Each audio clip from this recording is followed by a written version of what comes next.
Today, we're going to take a look at what the housing market is doing, and we're going to actually decide whether it's actually a good idea for you to buy a home in 2023 or to maybe sit and wait this one out.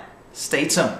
What's going on, everybody? My name is Rob Bailey, realtor in the Chicagoland area, helping you achieve financial freedom through real estate. And today, we're going to talk about whether it's a good idea for you to buy a home in 2023.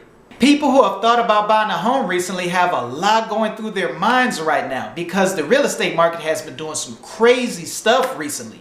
I mean, we don't know what's going to happen. What's going to happen with home prices? Some people are predicting that home prices are going to crash. And what about interest rates? Interest rates have pretty much doubled since a year ago. So are they going to keep rising, which will make buying a home more expensive, or are they going to eventually go down? While of course we have no way of predicting the future, we're going to take a look at the housing market to see what's going on. We're going to take a look at interest rates, we're going to take a look at home prices, as well as see what some of the housing experts are saying. Stay tuned and don't forget to smash that like and that subscribe button if you want more real estate content like this in the future. First, let's take a look at what interest rates are doing. As of today, which is January 30th, 2023, the average interest rate for a 30-year mortgage was at around 6.21%. That's actually down from the peak of over 7% that we saw back in October last year. But if you compare it to last year, where it was at 3.75%, it's still a big difference. Here's a quick example on how much of an effect interest rates can have on your monthly mortgage. So for this example, we're just going to say the home price is $300,000. The down payment is going to be 3.5%. And the interest rate, let's start off with 3.5%. Now we can see with all of this, your total monthly payment is going to be a little bit over $1,900. Now let's change this to 7%, which is where we were at toward the end of last year. And you do that and bam, we're at over $2,500. So that's a huge difference. That's over $600 a month that you have to pay extra just because the interest rates rose. So what do the experts think will happen to interest rates over the course of 2023? Well, according to Forbes.com, experts predict that the Fed or the government will keep putting upward pressure on mortgage rates and interest rates in general in order to keep battling inflation. They actually expect interest rates to maybe push over 7% again by the end of the year. However, according to the Mortgage Bankers Association, which is the association for pretty much all of financial lending, they're predicting that the interest rates have already peaked at 7%, and they think that by the end of 2023, interest rates will fall closer to 5%. So while experts seem to have different opinions about what's going to happen with interest rates over the year, the general consensus is that interest rates are going to stay somewhere between 5 and 7% throughout 2023. So it looks like the days of 2 or 3% interest rates are long gone. Next, let's take a look at home prices to see what they were doing. As of the end of last year, the national median home sale price was around $367,000, and it's actually been on a downward trend since June. Now, that may sound like the home market is crashing, but this is actually pretty common. The real estate market is normally the hottest during the summer months of June and July, and home prices always tend to cool off a bit once you reach the winter months like December and January. For example, let's take a look at my local market in the Chicagoland area.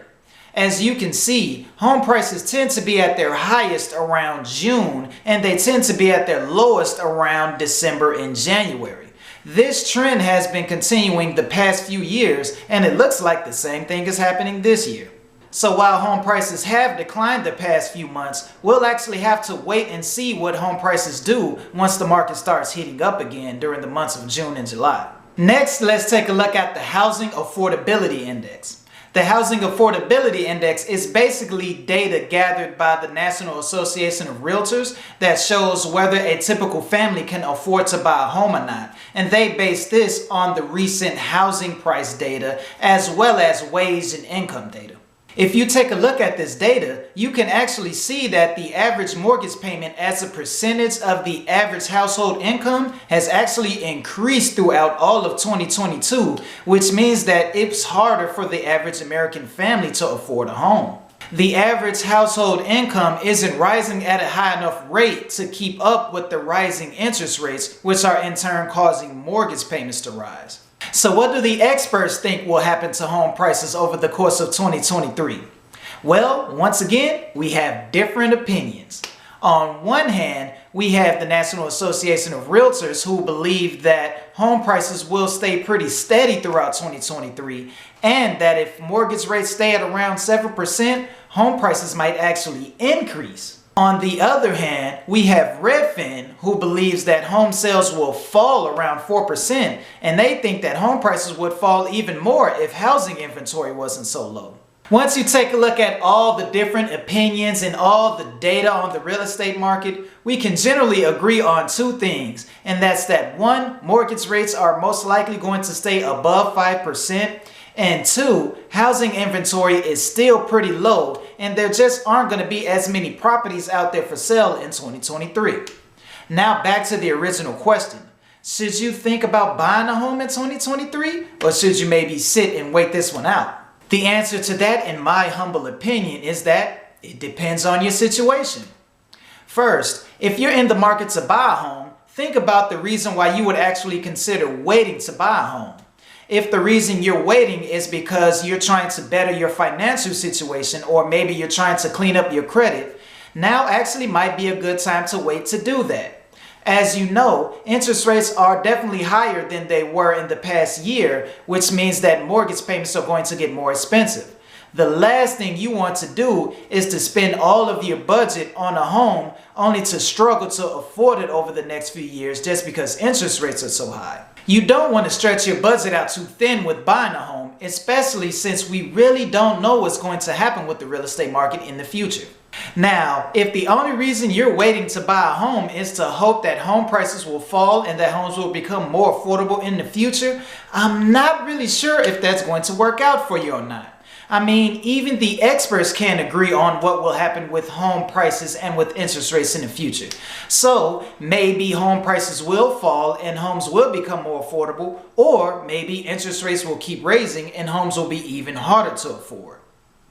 The decision whether to buy a home or not is really a personal one at the end of the day. If you really want to buy a home, now isn't exactly a bad time, especially since interest rates have gone down a bit.